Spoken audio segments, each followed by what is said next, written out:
Hello everyone, Curious Corduroy here, and today we're going to be checking out a cast interview with some of the cast members of the Final Fantasy VII Remake trilogy, where they talk about their experience on the Remake trilogy, but also the game coming to an end, which is super bittersweet, but I'm very curious to hear what they have to say. Every time there's a cast interview, it's going to be a good time. So let's check it out.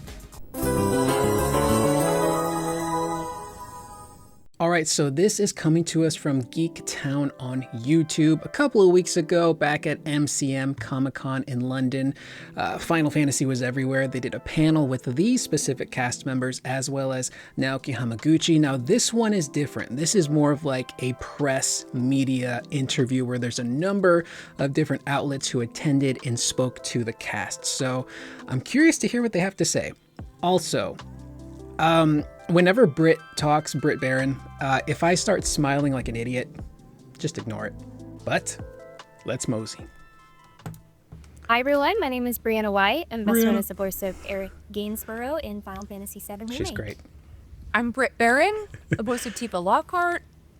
I'm Paul Tinto. Oh, sorry. You're finished. I told you I'm awake. It's the sweets. Go ahead, Britt. Sorry. No, that's Is what I was hearing now? yeah. I'm John Bentley. I'm the voice of Barrett. I'm Paul Tinto, and I'm the voice of Kate Sith. Also, we've covered a few interviews on the channel focusing on Briana, Britt, and John, but not Paul. Paul is new to the franchise. He's the voice of Kate Sith, and I gotta say, he's wonderful. Kate Sith wasn't the most liked character from the original game, but he comes in and just adds such likability to the character. He makes him so endearing and likable. This like gold saucer mascot, but he's got a really big heart. And for him to be like this robot cat, he's so human. Paul does a phenomenal job voicing this character. Alex from the Respawn. It's so good to get to chat with you as you guys every week. Final Fantasy. Thank you. I wanted to ask, we're getting close to the final installment of Final Fantasy VII Remake Virgin now. It's after coming. Development. What are your thoughts on finishing the series and potentially saying goodbye to these characters for now? Not to start off with something that's a bit like, oh, To make some people want to think about it. Alex said, not to start off with something, but. I love John. I mean, I don't know if it's dawned on you yet. I think the third part of the series seems so grand and huge. Oh, and yeah. like, I don't think I don't know about you guys, but I feel like we've started touching the surface of that part of the game. So the feeling of actually that it finished feels so far in the future. Like, just to finish this one will feel like a miracle. Like, we already know how hard they work in Japan, and it's a beast. It's an absolute beast. So I think right now no one can sort of see the light from the end of the tunnel, but equally I don't want to see the light at the end of the tunnel. It's crazy to think, yeah, man. Before we know it, the game's going to be here. We might get a trailer at the Game Awards, and, eventually we're going to be playing it, but it's bittersweet to know that the journey is coming to an end. Technically the beginning of part 3, that journey is going to start, but it's also signaling the end of this remake trilogy, which is really sad. It makes me emotional that Me too. the journey is going to, it has to come to a close. Unfortunately. I didn't say nothing like that word. But the toughest part is that I don't get to do this with my friends after, we come to that time. So that's the part that's going to be the saddest for me. we have a whole other game. Yeah. We'll see. I don't know. Promise. I hope there's many. I'm in denial. So I'm like, there'll be spin-offs, right? And other games and DLCs. It's not done. It's not over. These conventions are great because people come up and tell you sort of like, oh, I would love to see a remake of this. I would love to see a remake of that. And I just started like, yeah, so would I. I'm like, Hamaguchi-san is here, right? I'm with Britt. These characters are wonderful, but the voices behind them, they do such a great job voicing these characters. I'd be down for DLC where I'm playing as Cloud, delivering mail to people across Edge, and some of the characters are calling me and asking how I'm doing or giving me side quests. I want to live more with these characters. They're so great. So I'm with Britt. I'm in full on Delulu mode. There's going to be spin-offs. There's going to be tons of DLC. I hope. Yeah, I feel much the same way. It's very bittersweet. I mean, this has been a part of my life for so long now. Just on stage at our panel, we were talking about how these characters feel like a part of us. And having to say goodbye to Aerith is... it's going to be tough, but saying goodbye to Aerith being tough is not something that most people are unfamiliar with. Yeah. No spoilers. We're all, yeah, for the OG, we're all in this together. Yeah. So I think for all of us, it's been an awesome journey, but yeah, when it is time to be over, it'll definitely be sad. Yeah, so much. And then knife to the heart, or a sword rather. Mix all of that. That's a good question. Anyone else? Yeah. Sweet tarts. Yeah. Thank you. Each of you, what are your favourite moments for each of your characters, obviously in the first 2 games so far? And what do those characters mean to you? Boy. There's someone else dive in with help. Yeah, we started over here. Okay. So my favorite scene for Aerith is in Remake. I think I've heard some people call it the resolution scene, but it's sort of this like quasi dream sequence after Aerith has been kidnapped by Shinra, and her and Cloud are having this conversation about, thanks for all the moments and the memories. You made me more happy than you know. And Cloud says, wait a minute, I'm coming to save you. It's not goodbye yet. And there's so much emotion and nuance in that scene. I remember while recording it thinking how much people are going to love it and how excited I am for people to experience it. So that's definitely one of my favorites. And I think another one of my favorites is the rooftop scene between Cloud and Aerith, where you're kind of getting an intro to Aerith's character. And I love that one because it really fully encapsulates who she is, that she is sweet and kind, but also mysterious, but also, she's not some princess who needs to be coddled, falls off a ladder, shit, So I think she's also tough, and getting to see that variety in her, that she can be sweet but also tough, that she can give hope and optimism but also curse like a sailor, is like, that's my favorite thing about her. She put that perfectly. I think over time, just looking at like the compilation of FF7, Aerith kind of became this like ethereal kind of figure where she was very serious and deep. And for the remake trilogy to remind people like, no, she's actually really spunky and fiery too, and very tough. I love that the remake is reminding people of that. And to speak on that first scene she talked about, when Remake came out, we all thought it was going to be like a straightforward remake. And then some people who got that scene, we saw that and we're like, hang on. That's your first sign that some shenanigans are going on, and it's not just going to be a simple, straightforward remake. My favorite scene would probably be, it's really not an iconic scene. It's not like one of these standout classic scenes, but it was in Remake, you've heard this, when she's on the train with the Barrett and Cloud. And so good. And there's a point where, and I recorded it really early on in the journey, and Barrett's like, all right, and I'm like, wait, we need to save all these people. And you're like, who cares? They're Shinra. And she's like, I don't want anyone else to die that doesn't have to die. And then it's that moment, and we turn back into like, she turns and it's like my turn, and she starts fighting with Cloud. So and cool. I just felt like, oh wow, this really captures who she is. She's like this really empathetic and kind and kind of motherly figure amongst the group, but at the same time is like this incredible fighter. And I felt like really early on that helped guide me for who she is. But I don't know. From Rebirth, oh gosh, I don't know what my favorite. I kind of like just the Aerith and Tifa. I think it's like, I love playing Tifa, especially when she's kind of vulnerable. And I feel like that was a really sweet, like they both like really care for Cloud, and there's concern and there's friendship between them. And I like those softer scenes. It's fun playing her badass too, but For me, I think any time I get to be around Marlene is always an intimate moment, which is great. Anytime I get to banter with Cloud, with Red, pretty much everybody. We have a crazy thing, you know. She tries to get me to do the quote all the time, and I won't because I'm looking right at one of my best friends here. And, it's that quote. But I think he's talking about the where it's at the beginning of Rebirth, where Barrett he says something along the lines of people that buy into Shinra stuff are like all dumbasses or something like that. And Aerith's like, does that make me a dumbass? No, the heavy scenes are fun because I want to dig in as an actor, but more importantly, I want the audience. I want our, you know, because I'm a gamer and a nerd too, a fanboy. I want them to come along with the journey with us.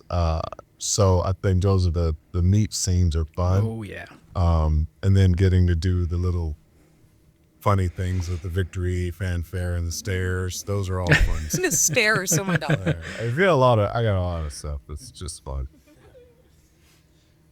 I think similarly, it's often fun when you are able to tap into the emotional moments, especially for a character like Kate Sith, who spends so much of his time either wearing a facade or he's like the comic relief. That at the times, and there's a moment in Rebirth when he actually goes, he reveals, he joins back to Shinra just outside the Gold Saucer, and the team see it, and then they sort of just give up on him or whatever. And there's a line that's something like, for a moment there I thought we could be friends or something, and I remember recording it, and I was allowed to kind of like come out of, so my voice was allowed to shift in a way that sort of normally you wouldn't let Kate go to there because you're trying to keep it up in a certain range in your or area in your range. So that was kind of nice, just because those moments are really rare to find in Kate. I also remember the very first line I recorded, I think it was the first line, which was like, hey, I'm Kate Sith, fortune teller extraordinaire or whatever. And then there's something about trying to always get back to just the naivety of that first line somehow, which is a kind of weird thing. Almost like your brain wasn't on in the same way. And I think the only, when I saw the game, not that I realized at the time, but the Temple of Ancients, that when I saw that played out, that blew me away. It's like, whoa. And I remember having a good time recording it, but I had no idea. So just seeing with all the visual and stuff around it was epic. Yeah, it was great. That's got to be a trip, being in the booth, recording these lines. I know sometimes they have some rough visuals and like animatics, but seeing it all put together, that's got to be cool. I love that Paul referenced that scene too, where the group breaks away from Kate, because it's like, oh no, he betrayed us, but you learn later on why he did it. It's because he actually really cared about them. And he would rather Shinra and the Turks go into this temple that is known for not spitting people back out. He would much rather they go in and risk their lives instead of these people he's actually really grown to love. So these people are wonderful. Yep, thanks. Cat Bustle for Video Gamer. I think in many ways, Final Fantasy VII is about adversity and how different people at different sorts respond to that. And there's a very sort of powerful thread that runs through again. So with that in mind, for each of your characters respectively, what do you think is their greatest struggle? Ooh. I've got many as the characters go. You don't see many of the reasons that Barrett is the way he is in Remake. You just see, you better be worth every penny, Merc, get all the chambers, like, he better be worth every, not penny, but guild. And so you don't understand why he does what he does to some extent until you realize the relationships. And I think the relationships are dynamic. And because the relationship, Barrett, I always say he's the point guard of the team. He has to spin off of everyone else, whether they know it or not, whether they're introduced to the party, whether they're introduced to the groups. but there's always an emotional tie with him, and he doesn't know how to not be him without being gruff, right? So he has to adapt and adjust. So for me, the struggles, of course, they come from his past. You know, why his arm isn't there, why he feels so fatherly to Marlene, why he has the relationship he has with Dying, why he doesn't want to go back to Corral, but has to go back to Corral, why he treats Cloud the way he does. There's so many things. Why when he meets Aerith, it's a whole different dynamic than Tifa, who's like a grown-up Marlene. There's so many dynamics in the relationships that I think they built. And I think you can't do that without having a mindset of being the spinoff of the diversity that comes from it. So if you don't go deep with it, as an actor prepares for the particular scenes, or as an actor in your research and what you're gonna do on the day, because we get our stuff when we get in the booth, right? We don't get to pre-read anything. Then you have to allow yourself to be vulnerable. And what better place to be vulnerable than be wide open for anything that comes at you? Damn.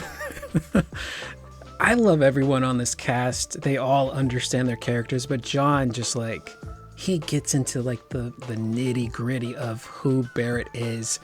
And I'm still bummed out that he didn't get shortlisted for the BAFTAs last year. I thought he deserved a nomination. I thought he deserved a win, personally. His performance as Barrett is just, you can argue that he puts this entire game on his back and just runs with it. He's phenomenal. Everybody is. But to hear how deep he gets with the character and the motivations of Barrett, and even considering him like a point guard, I never thought of that before, but that's such a cool way to look at the character. And also that shows you how talented these people are, because they get their script the day they go into the booth. If you're acting in film or television, you get it ahead of time, you get time to prepare. And it's like, no, you're finding out that day you're going to do something fun, you're going to do something sad, you're going to do something action. That requires a lot of talent, and Square did a very, very good job casting these people. Sorry it took so long. I don't have to clap, as you see. Dig your docs up. I think weirdly, not that I see obviously think through the lens of Kate, and not that you're necessarily playing this, but what's going to become more interesting as the game goes on. I mean, when people ask me about emotional things with Kate, I don't know how to answer. I'll always just say, ask the guy that's playing Reeve. It's quite an easy get out clause, but I think something that's probably going to be, I mean, I have no idea, so don't quote me on this, but I guess something that's probably going to be explored more in part 3 is Reeve's relationship with his political responsibility with everything that's going on. And so, and what more of a, I don't think there's, it's always been relevant, but it feels very, very relevant right now to be looking at a character who's got some responsibility of what they're seeing from a political standpoint and trying to figure out where morally they actually stand with this, and how, or if they're just going to join forces with the job that they've got because it's their job. And Give them a cart with a lancet at their time. exactly, yeah. So I feel it's probably, sadly, going to be even more timely when the game comes out. And not that you see Kate wrestle with that necessarily, well, not in Rebirth, but I think behind it, there's probably a lot of that that's not being said here. Yeah, fleshing that out more. Paul's staring right into my soul. Reeve is a good dude working at a bad company, surrounded by, in his specific area, you know, bad people. Scarlet, Palmer, Rufus, Hojo, all that section of people. The great thing about Remake and Rebirth is that we learn that there are actually decent people working at Shinra. It's not like they're all bad, but Reeve in particular wants to do the right thing, but he's just in a situation where he just can't do anything because of how just unsavory Shinra actually is. Worldwide right now. Yeah. Not just in the States, just in the UK, worldwide. You know, we're in a precipice that, shoot, our great-grandparents probably didn't see and had to go through.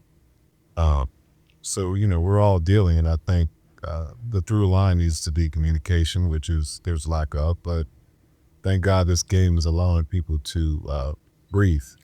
Yeah. To say, how many people have come up to us and said, hey, if we didn't have this game during COVID, we don't know where we would have been, or this helped us get through this, or this happened to me in real life. And just when you have a project like this that allows people to relate, especially dealing in a culture that's, not allowing you to breathe, it's a beautiful thing to be part of, Yeah, the story of FF7 it's a positive thing, but also this is kind of a double-edged sword. It is timeless. Unfortunately timeless, and still incredibly relevant to what's happening in the world today, and even in the States. You have these mega corporations that do not care about the environment and the harm that they're causing to it. You have administrations that don't actually care about the people or have their best interest in mind, and are actively hurting and terrorizing them while spreading propaganda in real time. It sucks, and it's incredibly frustrating. It's still very timely, which is amazing, but also kind of sad. You'd think we'd be a little bit further in, society and compared to where we are now. But it's still a very, very relevant story.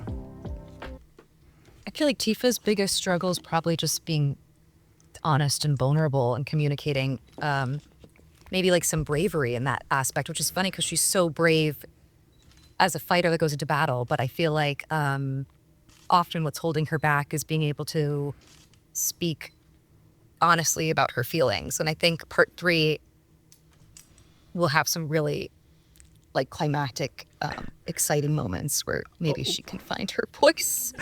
Oh yeah. We'll see. I don't. The live stream stuff. It's going to be Tifa and Sid are going to have big roles to play in part 3. When we lose Cloud, they're the ones that take over for the party in specific sections of the story. But I love how Britt points out Tifa's a really great fighter, but she struggles in some areas in speaking her mind. I also love the fact that she's this incredible fighter who is scared of ghosts. That's such an endearing thing about her in 7 Remake, is that she's this incredible fighter who can defend herself, but going into the train graveyard, nope. It's too spooky. No spoilers. Or promises.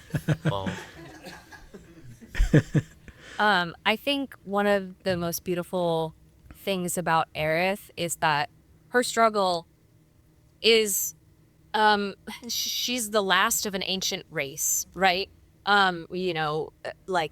That's very lofty and fantastical, but at the core of that, the directors and writers, the entire creative team have really been able to whittle that down to she feels alone.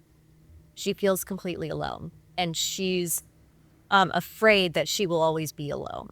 And I think that's one of the beautiful things about her arc coming through with Rebirth, is that for the first time, she's not alone. She has a group of people that understand her, that love her, that create these beautiful memories with her. And she's so grateful for them and knows that, tomorrow isn't promised, and she doesn't know how much time she'll have with them, but she's going to make the most of it, darn it, And so I think that's something we can all relate to, is that we're not alone. Even if sometimes it feels like we are, sometimes that connection that we're looking for is right around the corner, and we just have to hold out for it. Aerith had a really hard life. She spent a lot of time in captivity, completely alone. And so I think that seeing her relationships bloom with the rest of the team is one of the most special things in video games in general. And very much so, the one glasses. Beautiful. Yep. If there was any particular scene or line or of dialogue in the original that you would like to recreate for this final part of the trilogy. Britt. So from the original game, is there a particular scene in the original game that you would like to recreate in the... We'll see. Pretty iconic. Yeah, they got to do the slap. I don't know whether it's just a slap in a cutscene or if it's a big boss battle with Scarlet on the Sister Ray. The slap is gonna be there. No one thought the Honeybee Inn would be in there, and it was in there, and it was awesome. It was really well done, really well handled. The slap will be there. Well, I had nothing but symbols and stars. Yeah, so, yeah, I think the writers did an awesome job doing what they did, you know. And so that's funny. Yelling Marlene was a fun thing. People ask me all the time to recreate "This Guy Are Sick," which is a mistranslated line from the original game. Yeah. But that would have been in Remake. So yeah, I don't know. No, that didn't make it in there for some reason. So yeah, I don't know. So I'd probably take that weird existential monologue that Kay has as soon as he goes into the Temple of Ancients. Oh yeah, they didn't do that. So it's the most surreal thing where you're watching it, you're like, am I tripping out here? I think I probably is like, yeah, let's have a crack at that, see what happens. Can write it to the live stream. Yeah. I'm sorry. Just curious, are there any lines of dialogue for any characters in the game that just stick with you? Or both games, sorry? Even your own characters. Caleb has one I love, Embrace Your Dreams. Zach. I really like Honor. So yeah, he's got some really good stuff. That's really cool. You know, my thing is, I say it under my breath when I meet people that I'm introduced to, and they're like, yeah, you really need to meet such and such and such. In the back of my mind, I'm like, you better be worth every day. Well, those are my little things. Oh, there's so many. There's a weird. There's a line. People remind me of this quite often. There's a line where you take a piss out of me. Which one? I think there's a line where you try and put on a Scottish accent or something. Oh. Yeah, in the buggy. Yeah, when we in the truck. Morning. And I had to go back and listen to it. So I'm waiting for an opportunity in part 3 where I can sort of give it back. Cause that's happening In real life, like I'm around Paul, just like, man, just talk. And so today we're in line, and this girl just jumped in front of the line. We aren't even opened yet, and she's talking to Paul, and he goes, "It's great, it's great." And I'm going, "Speak." And he's like, "What?" And the girl's looking at me like, "What?" I said, "Say it again." And he's like, "What are you talking about?" So I went over to the girl. I'm like, "Tell him to say great." And she did. And he did it. And it was just like, "I'm good to go. We can start today." Yeah. I don't know what it is, but it does sound like a phenomenal accent. Yeah, to our ear, it's just magical. I love accents. I think Scottish might be one of my favorites to listen to because it's so different. I think of Doctor Who. My favorite Doctor is Peter Capaldi, who is Scottish. So hearing him speak, I'm like, it's such a fascinating accent. I wish I could do it. There's some interesting. Not that I've deep dived into the realms of the internet with it, because that's a scary place to go. But there's some people that have, at least especially in the early days when they were like, where's this actor from? And there's some guesses out there that go from all over the world. Scotland's usually the fourth in the list, usually after Irish, and then people go all the way to Australia for Earl. Yeah, someone showed me a Reddit post of a Scottish person that actually said, like, nah, he's not Scottish.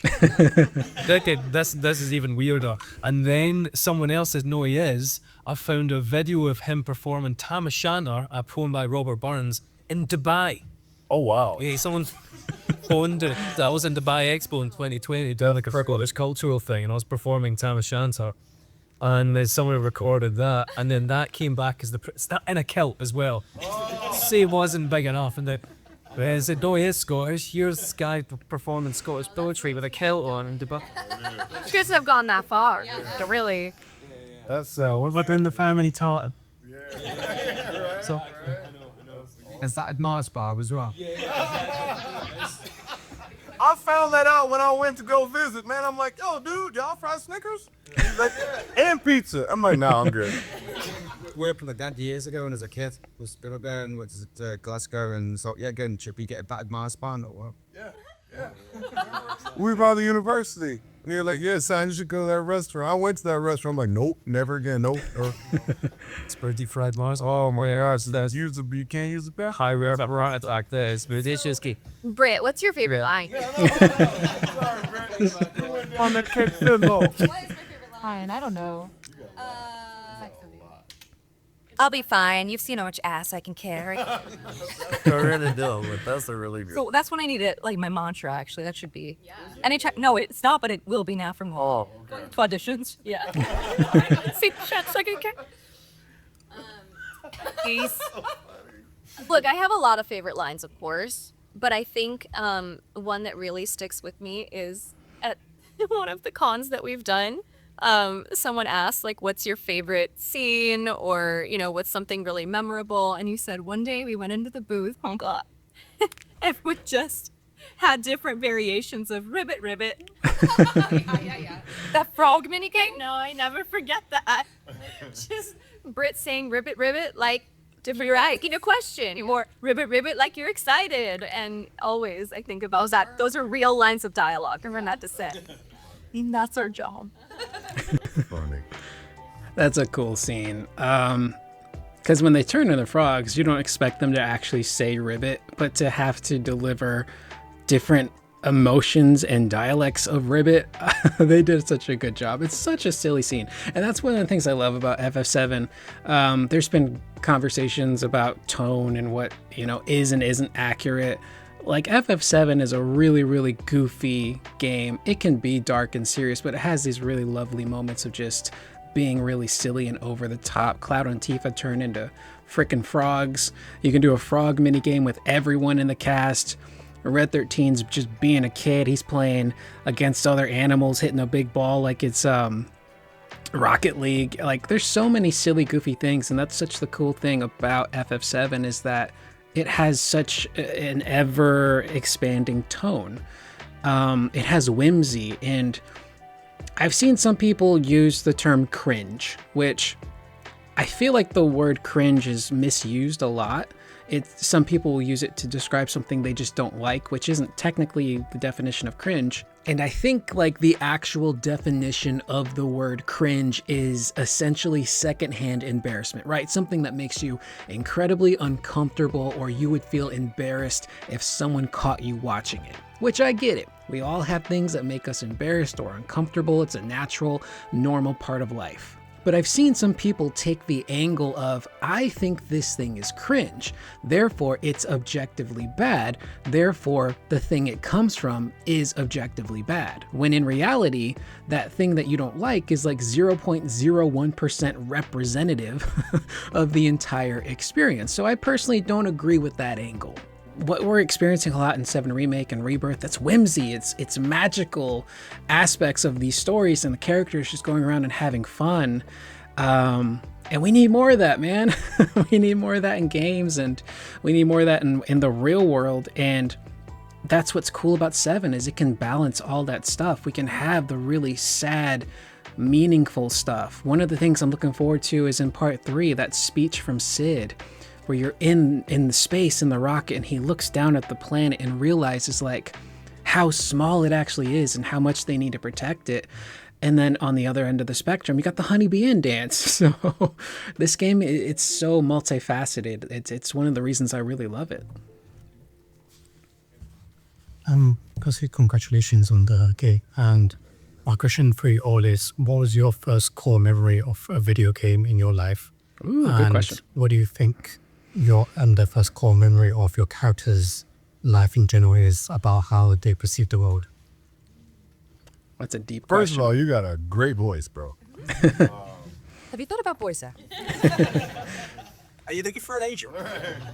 Our Atari 2600, Space Invaders or Asteroids. As a little kid, the only child coming home, and latchkey kid, finishing the fudge of fries and playing that video game, and then doing my homework before my parents came home and the game got me in trouble.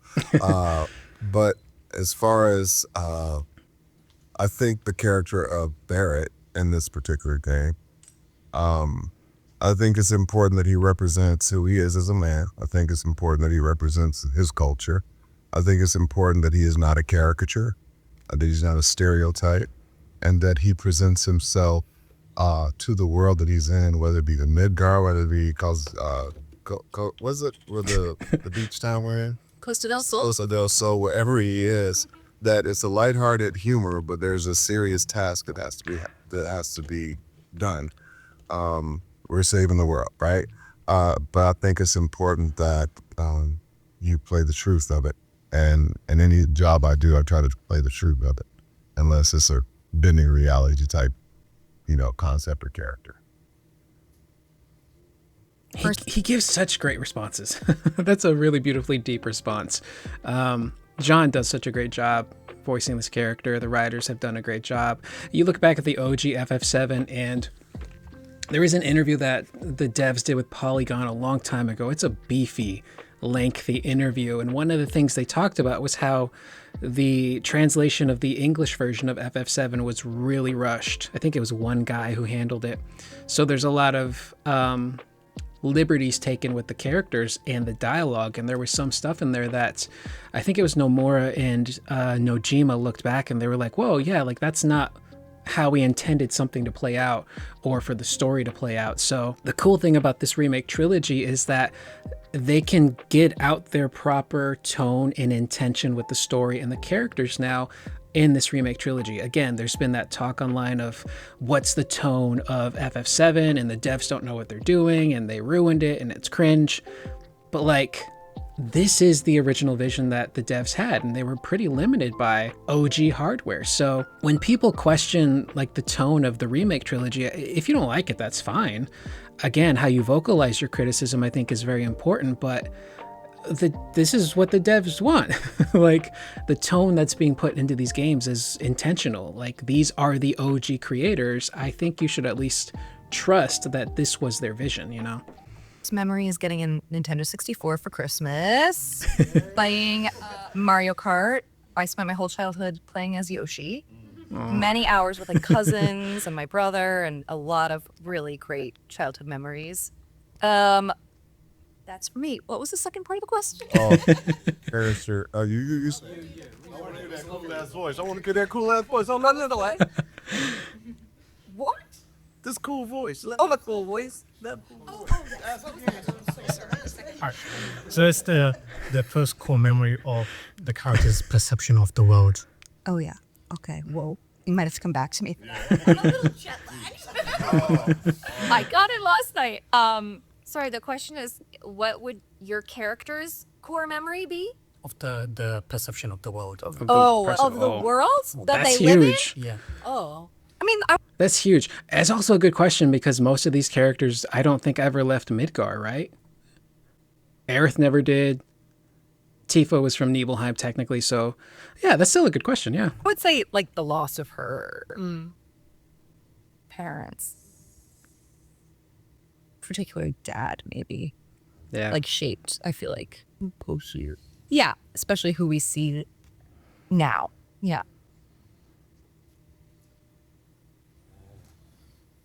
You still thinking? Oh, yes. Oh, yeah.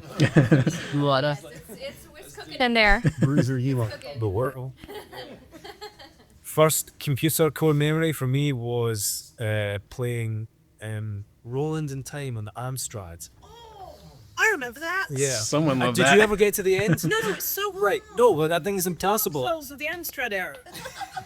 I think it genuinely just does regenerate. We used to leave the computer on overnight and you build up to like a level 130, 140 and the thing just didn't. Oh my god. So, yeah, the Gauntlet and Roland in Time. Oh god. And yeah, so that was core memories. And then, okay, so that's core memory. Ask Reeve. I think, yeah, Kate just seems to regenerate. Which is a kind of a nice, in terms of playing the game or coming in to record the game, there was something kind of nice and not, often you're thinking, right, what research do I need to kind of do about a character? What backstory do I need to try and look into? This is going to be relevant. And Kate just kind of like comes in. He's like, bang, he's here without any kind of backstory or connection with the other characters or a backstory of life in the same way that you're necessarily aware of. So you kind of just like come in hitting the ground hard in a very, very present moment. I guess he probably is like a yin to something else in Reeves' yang. But I think you probably have to ask the actor playing Reeve for the other part of that question. Whatever it is, I think I'm just playing the chaotic opposite of it. My first core memory of gaming is I would sit on my mom's lap and play King's Quest with her. The King's Quest 6, maybe 5, I don't know which one exactly, but I mean, it was one of those RPGs where you had to like type in what you were about to go do. Like, God. Go check under the rock to go find a key under the rock. And so I was just enamored, you know, just wanting to spend time with my mom. And that continued to be something that was special for the both of us together as I grew up. For Aerith, yeah, you're not going to not form a core memory when you lose Parrot. So similarly, I think for Aerith, and anyone who's played Rebirth can attest to that being an intensely emotional moment for her, but also something that really informs her character. Yeah, and like, dang, now that I think about it, based on what the question the journalist asked was like their core memory of the world, like the first experience, that is Aerith's first core experience of the world, because it's the first time she and her mom have left Shinra, right? It's the first time they've escaped. So her first impression now is her mom is lying on the side of the street dying, and she's trying to go get help. Like, she's just a little kid. She shouldn't be having to do that. And she becomes this brave kid who goes around trying to ask for help. And everyone is being so rude to her. And I always get so emotional at that scene because of how well it's done. But she reaches that group of younger people and they knock her down and they laugh and they leave. And it's not until Elmira shows up and actually like offers to help and take Aerith in as like the final request of Ifalna. So dang, that is like Aerith's first real core impression of the world, is being knocked down and losing her mom and seeing how cold and cruel the people can be. These characters are so good, man. Thanks so much. Performances. Anyone? It's like, of all the Final Fantasy games, of which there are so many, what do you think makes 7 so iconic?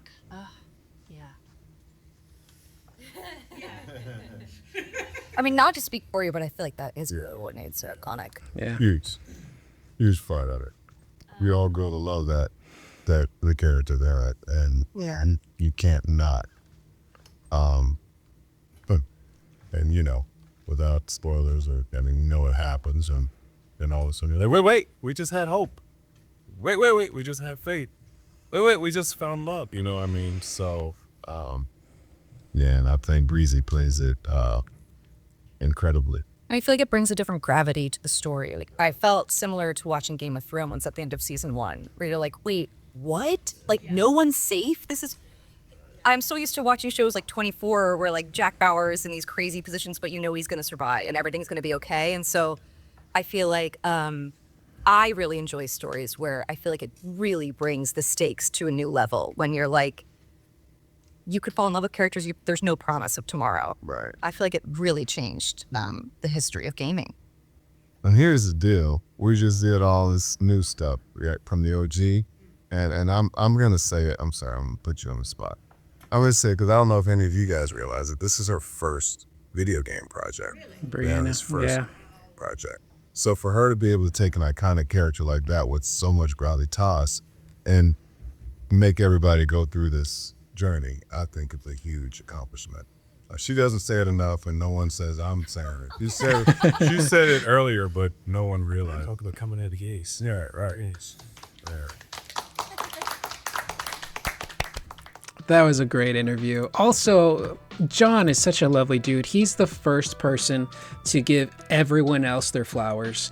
There's previous interviews that have been done. There was a really cool full cast interview with almost everyone from the game except Tyler Hoechlin back when Remake came out. So it was during COVID. So they had to do it on Zoom. One of the first things John did was like really praise Cody, because that was also Cody's first voiceover role. He had done TV since he was a little kid, but it's such a different beast to get into a booth, not know what you're going to record, and have to convey every single human emotional possible with just your voice.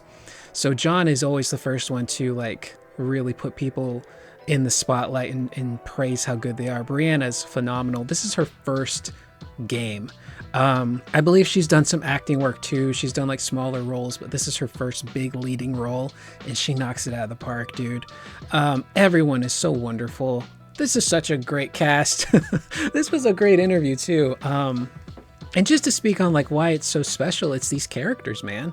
It's how the story's told. And there's been video games before FF7 where main party members did die, but I think the way that FF7 does it, by building up these characters, you don't expect someone like Aerith to die because of how it happens. She's this big prominent character, she seems important, and then suddenly you get to a scene where she's praying and Sephiroth shows up and he straight up murks her.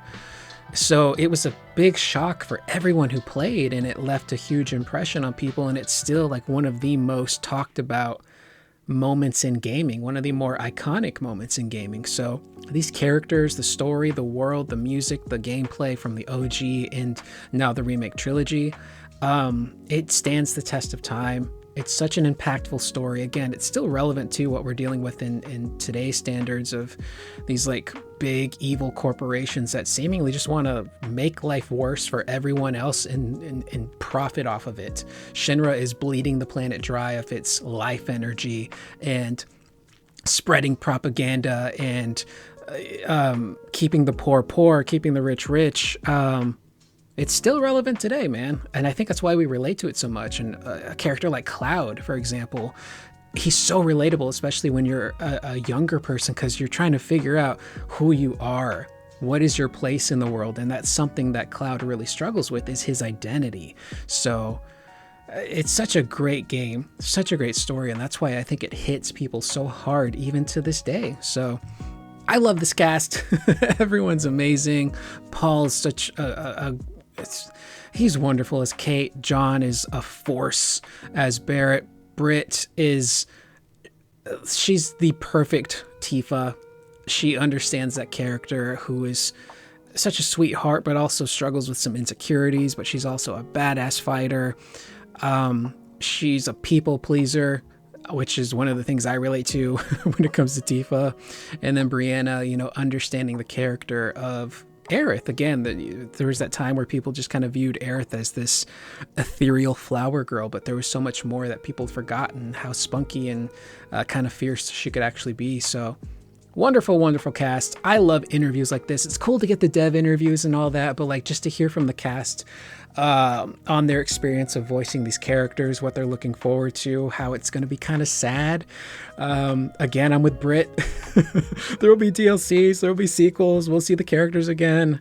Granted, it's FF7. Square's not going to just let FF7 lie dormant. It's a moneymaker for them, but if the quality can still be there, I think they will still do something FF7 related in the future, whether it's a spin-off or a full-on sequel or something just revisiting these characters. I'd love to see that, and I'd love to spend more time with not just this iteration of the characters, but with this cast. They are truly such a great group of people. I love this interview. I'll leave a link in the description down below to the full interview uninterrupted with me in case you guys would like to check it out. But let me know what you guys thought of this interview in the comments down below with the cast. I don't know if I look like a dork when Britt was talking. It happens whenever I watch interviews with her. I got a little bit of a crush on her. It's just tiny bit of crush.